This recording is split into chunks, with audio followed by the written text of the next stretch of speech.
السلام عليكم ورحمة الله وبركاته.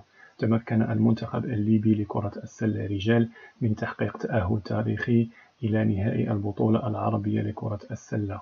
التأهل جاء على حساب منتخب تونس المتراجع في السنوات الأخيرة، ولم يسبق لمنتخب ليبيا الوصول إلى الدور النهائي من قبل، بل لم يسبق له حتى الوصول إلى دور نصف النهائي قبل هذه البطولة، فكان مجرد الوصول إلى نصف النهائي في هذه الدورة إنجاز.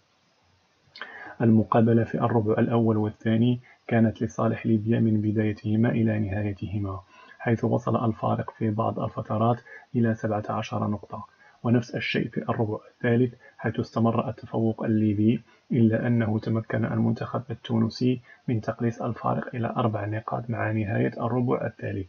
في الربع الرابع والأخير شهد اللقاء منعطفا في آخر 7 دقائق و52 ثانية على النهاية، حيث تمكن المنتخب التونسي ولأول مرة منذ بداية المواجهة من تحقيق التعادل، واستمر التعادل لحوالي 2 دقيقتين و12 ثانية. بعدها عاد الفريقين لتسجيل النقاط من جديد، إلى أن انتهت المواجهة بفوز ليبيا.